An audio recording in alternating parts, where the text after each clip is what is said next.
तर मुख्यमंत्री देवेंद्र फडणवीसांचा महत्त्वाकांक्षी प्रकल्प असलेल्या शक्तीपीठ महामार्गाला असलेला विरोध लक्षात घेता या महामार्गाचा पर्यायी आराखडा तयार करण्यात आलाय। ज्या भागातनं या महामार्गाला विरोध आहे त्या भागाला वळसा घालून एक नवा मार्ग प्रस्तावित करण्यात आलाय। आता कसा आहे हा सगळा नवीन आराखडा आणि काय आहे राज्य सरकारचे हा महामार्ग पूर्ण करण्याची योजना, बघूया त्या संदर्भातला एक खास रिपोर्ट।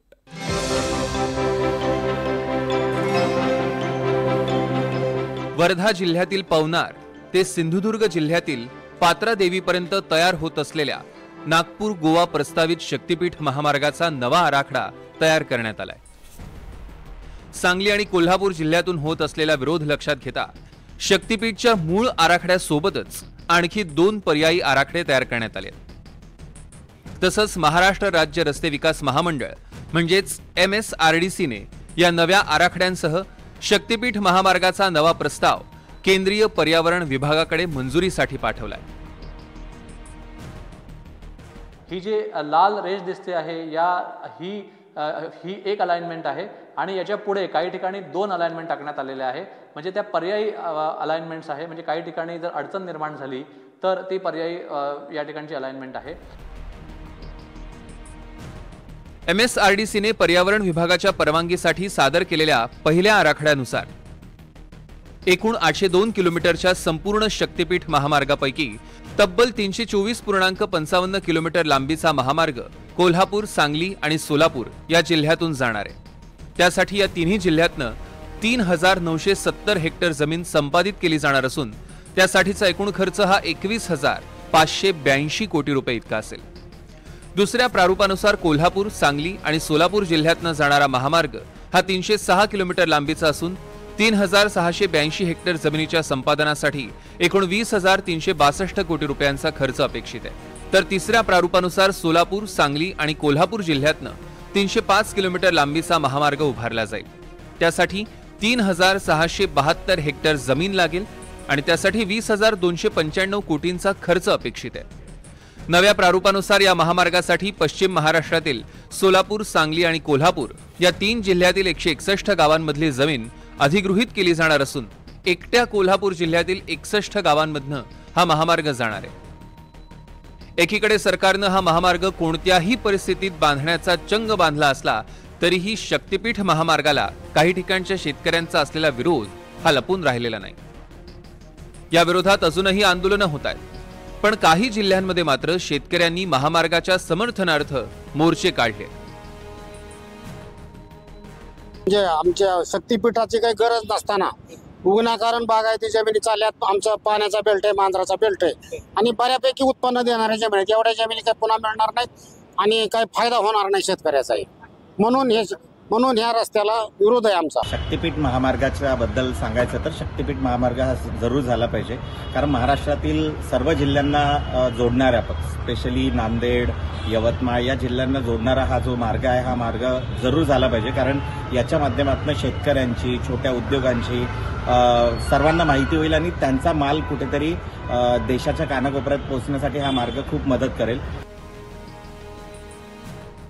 पण शेतकऱ्यांचा विरोध असेल तर त्यांना विश्वासात घेतल्याखेरीज हा महामार्ग होणार नाही अशी ग्वाही माजी मुख्यमंत्री एकनाथ शिंदे आणि विद्यमान मुख्यमंत्री देवेंद्र फडणवीसांनी दिली आहे। आता मी सगळ्या आमदारांची चर्चा केली। आमदारांनी स्पष्टपणे सांगितलं की विरोध बिलकुल नाही, काही मुठभर लोक विरोध करतायत, बाकीच्यांचा विरोध नाही। सगळ्या आमदारांनी मिळून मला सांगितलेलं आहे। एवढंच नाही तर ते कृती समितीला घेऊन आमच्याकडे येणार आहेत। कृती समिती देखील सांगणार आहे की आम्हाला हा महामार्ग पाहिजे। शक्तीपीठ पण जोर जबरदस्तीने लोकांवर आम्ही लादणार नाही।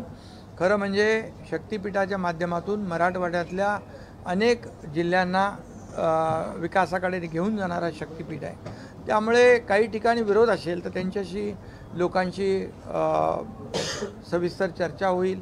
त्याचबरोबर काही अगदीच त्या भागातून तो रस्त्याला विरोध असेल तर त्याची अलाइनमेंट देखील आम्ही चेंज करू। शिंदे जरी शक्तीपीठ महामार्ग होणारच म्हणत असले तरीही शिंदे गटातल्या नेत्यांचा मात्र या महामार्गाला विरोध आहे। शक्तीपीठ महामार्गाच्या पर्यायी आराखड्याबाबत विचारलं असता शिंदे गटाचे नेते आणि राज्याचे आरोग्य मंत्री प्रकाश आंबेडकर यांनी प्रकल्पाला विरोध असल्याचं सांगत काहीशी सावध प्रतिक्रिया दिली आहे. शक्तीपटाच्या बद्दल साहजिकच शेतकऱ्यांच्या मध्ये सातत्यानं दोन मतप्रवाह आहेत. अनेक आंदोलनं त्याच्यामध्ये झाली. पहिल्या टप्प्यामध्ये मी माझ्या मतदारसंघात तो हवा यासाठी मी खूप आग्रही होतो, परंतु नंतर अनेक शेतकऱ्यांच्या विरोधानंतर याबद्दल तो माझ्या मतदारसंघातनं जाऊ नये यासाठी सुद्धा जे आंदोलन झालं होतं त्या सगळ्याला मी पाठिंबा दिलेला आहे. शेतकऱ्यांच्या संमतीशिवाय विकास व्हायलाच पाहिजे हे खरं आहे, परंतु शेतकऱ्यांची सुद्धा संमती आवश्यक आहे. त्या संमतीशिवाय कुठलाही निर्णय घेऊ नये अशा पद्धतीची विनंती यापूर्वी सुद्धा आम्ही केलेली आहे. प्रकल्पाला विरोध होत असला तरीही सरकारनं हा प्रकल्प मार्गी लावण्याची जय्यत तयारी केली आहे. त्यासाठी मंत्रालय आणि सह्याद्री अतिथीगृहात दररोज बैठका होत आहेत. आपण बघितलं की समृद्धी महामार्ग हा जो नागपूर ते मुंबई झालेला आहे आणि आता हा शक्तीपीठच्या माध्यमातून नागपूर ते गोवा म्हणजे राज्यातील 12 जिल्हे, त्यात आमच्या मराठवाड्यातले 6 जिल्हे कव्हर होणार आहेत आणि एक चांगला गोल्डन ट्रँगल आपण तयार करतोय. आपण बघितलं की रस्ते चांगले असतील, कनेक्टिव्हिटी चांगली असेल तर निश्चितच त्या भागांचा विकास होतो आणि मग मराठवाड्यातल्या सगळ्या जिल्ह्यांना चांगल्या रस्त्याची जोडण्याचा हा उद्देश आहे आणि मराठवाड्याला ह्या रस्त्यांमुळे भरभराटी लाभणार आहे. महाराष्ट्र राज्य रस्ते विकास महामंडळाकडून पर्यावरण विभागाला सादर करण्यात आलेल्या 802 किलोमीटर मार्गाच्या प्रस्तावासोबत प्रकल्प अहवालही सादर करण्यात आलाय. या प्रकल्प अहवालामध्ये एक्सप्रेस वेसाठी संपादित केल्या जाणाऱ्या जमिनींच्या गावांची यादीही जोडण्यात आली आहे. Messrs monarch surveyor's and engineering consultants private limited या कंपनीकडून सविस्तर प्रकल्प अहवाल तयार करण्यात आलाय. महामार्गाला प्रामुख्याने जिथे विरोध आहे त्या पॅकेज क्रमांक 3 मध्ये सोलापूर, सांगली, कोल्हापूर आणि धाराशिव या 4 जिल्ह्यातनं हा महामार्ग जाईल. सर्वाधिक विरोध असलेल्या कोल्हापूर जिल्ह्यातील आजरा, भुदरगड, कागल, करवीर, हातकणंगले, शिरूळ या 6 तालुक्यातील 61 गावांमधील जमिनी त्यासाठी संपादित केल्या जाणार आहेत. तर सांगली जिल्ह्यातील सांगली, मिरज, तासगाव आणि कवठे महाकाळ या 4 तालुक्यातील 18 गावांमधील जमिनी संपादित केल्या जाणार आहेत. तसंच सोलापूर जिल्ह्यातील सांगोला, पंढरपूर, मोहोळ, सोलापूर उत्तर, बार्शी या 5 तालुक्यातील 55 गावांमधील जमिनी या महामार्गासाठी संपादित केल्या जाणार आहेत आणि धाराशिव जिल्ह्यातील तुळजापूर तालुक्यातील जमिनी देखील संपादित केल्या जातील. MSRDC मधील सूत्रांनी दिलेल्या माहितीनुसार महामार्गाला ज्या ठिकाणी विरोध नाही ती अलाइनमेंट कायम ठेवण्यात आली आहे. मात्र जिथे विरोध आहे तिथे पर्यायी मार्गाची अलाइनमेंट सादर करण्यात आली. सर्वात महत्त्वाचं म्हणजे समृद्धी महामार्गाच्या धर्तीवर शक्तीपीठ महामार्गासाठी ज्यांची जमीन जाणार आहे त्यांना जमिनीच्या बाजारभावाच्या 5 पट नुकसान भरपाई देण्याचा निर्णय सरकारनं घेतलाय. महसूल विभागातील एका उच्चपदस्थ अधिकाऱ्याच्या माहितीनुसार महिन्याभरात 5 पट मोबदल्यासंदर्भात घोषणा होण्याची शक्यता आहे. शक्तीपीठ महामार्गापूर्वी समृद्धी महामार्गानं बहुतांश प्रकल्पग्रस्त शेतकऱ्यांच्या आयुष्यात खऱ्या अर्थानं समृद्धी आणली. नागपूर जवळच्या सुकळेतील कापूस उत्पादक शेतकरी कवडूजी भोयर हे त्यापैकीच एक. सध्या ते नागपूर हिंगणा रोडवर 4 एकरात लॉन सुरू करतायत. समृद्धी महामार्गासाठी भोयर कुटुंबियांच्या एकूण 50 एकर जमिनीपैकी 20 एकर जमीन संपादित करण्यात आली. त्या बदल्यात त्यांना राज्य सरकारकडून 21 कोटी रुपये मिळाले. जवळपास आमचे 4ही भावंडं मिळून आम्हाला 20 ते 21 करोड रुपये आम्हाला मिळाले आहेत. 4ही भावंडं मिळून 4ही जणांच्या शेतीच्या याच्यामधून 20-21 लाख करोड रुपये मिळाले आहेत. सध्या माझा एक मुलगा पुण्याला आहे आणि एक मुलगा सिव्हिलचं कन्स्ट्रक्शनचं काम करत आहे आणि समृद्धीमुळे एक आम्हाला परिस्थिती सुधारण्याकरता एक चांगलं वातावरण तयार झालं आणि चांगला लाभ झाला असं म्हणता येईल. पूर्ण संपादित जमीन आमची जवळपास 20 एकर गेलेली आहे आणि आता जे राहिलेल्या जमिनी आहे त्यांच्या आम्ही जवळपास 15 ते 20 एकर जमिनीवर आमचं शेतीचंच काम चालू आहे. शेतीचं उत्पादन घेतो. 7 एकर शेती गेली आहे आणि 12.5 करोड रुपये मिळाले. त्याच्यामध्ये 2 भावांचे पार्टिशन झाले. 3 पार्टिशन म्हणजे एक सासू सासरे आणि 2 भाऊ यांचे पार्टिशन झाले. प्रत्येकी 4-4 आले. काही एफडी वगैरे आहे, काही मुलांच्या भविष्यासाठी आणि शेती घेतली आहे. 5 एकर प्लॉट घेतला आहे हिंगण्याला. त्याचं बांधकाम सुरू व्हायचं आहे, आता होईल 1-2 वर्षामध्ये. समृद्धीप्रमाणेच शक्तीपीठ बाधित शेतकऱ्यांनाही 5 पट आर्थिक मोबदला दिला जाणार आहेच। पण या महामार्गामुळे नष्ट होणाऱ्या घरांचं, शेततळ्यांचं, विहिरींचं, फळझाडांचं आणि बागायतींचं मूल्यांकन करून त्याची ही वेगळी नुकसान भरपाई दिली गेली होती।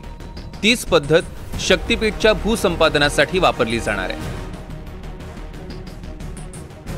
आम्ही दिलेल्या जमिनीमुळे राज्याच्या व शहराचा लाभच झालेला आहे। पण हे थोडंसं खेदाची गोष्ट अशी आहे की ज्या समृद्धी लगत जे हे बांधलेले आहे, दिवाल बांधलेली आहे, त्यामुळे आम्हाला दोन्ही बाजूला आमचे शेतं असल्यामुळे इकडून तिकडे थोडं जाण्याच्या अडचणी निर्माण झाल्याच आहे, नाकारता येत नाही। परंतु जरी आमचं गेले असेल तरी पण शहराला, नागपूर शहराला म्हणा किंवा राज्याला एक जोडणारा दुवा झाला आणि त्यामुळे आवक जावक वाढली। हिंदू हृदयसम्राट बाळासाहेब ठाकरे नागपूर मुंबई समृद्धी महामार्गाच्या एकूण महामार्गापैकी 28 किलोमीटरचा मार्ग नागपूरच्या हिंगणा तालुक्यातल्या जवळपास 30 गावांमधून जातो। या ठिकाणी जमीन संपादन खूप जलद गतीने झालं आणि भारतात एखाद्या प्रकल्पासाठी इतक्या मोठ्या प्रमाणात आणि इतक्या जलद गतीनं भूसंपादन होण्याचा हा विक्रम या ठिकाणी नोंदवला गेला होता। हे जे गाव दिसतंय हे सुकळी गाव आहे आणि या एकट्या सुकळी गावातील जवळपास 20 शेतकऱ्यांना 70 कोटीपेक्षाही जास्त जमीन मोबदला हा समृद्धीच्या जमीन अधिग्रहणाच्या दरम्यान मिळालेला आहे। त्यामुळे हा सुद्धा एक विक्रम आहे। त्यामुळे आता शक्तीपीठ महामार्गांसाठीच 5 पट अशाच पद्धतीनं पैसे जे आहे जमीन अधिग्रहणाचे ते शेतकऱ्यांना मिळणार आहे असं राज्य सरकारनं जाहीर केलेलं आहे। शक्तीपीठ महामार्गामुळे महाराष्ट्र आणि गोव्यातील प्रमुख देवस्थानं एका महामार्गाने जोडली जाणार आहे। त्याचा फायदा राज्यातल्या पर्यटन व्यवसायाला होईल। त्यामुळे हा महामार्ग तयार करण्याला राज्य सरकारचं प्राधान्य आहे। म्हणूनच 5 पट मोबदला देऊन एकदा का जमीन संपादनाचं काम सुरू झालं की शेतकऱ्यांचा विरोध कमी होईल असा राज्य सरकारचा होरा आहे। पण विरोध झालाच तर सरकारनं पर्यायी अलाइनमेंटही तयार ठेवली आहे। त्यामुळे आगामी काळात राज्याच्या राजकारणात शक्तीपीठ महामार्गाचा मुद्दा अग्रक्रमावर राहील हे नक्की। व्हिडिओ जर्नलिस्ट विनय शुक्लासह प्रवीण मुधळकर, NDTV मराठी, नागपूर।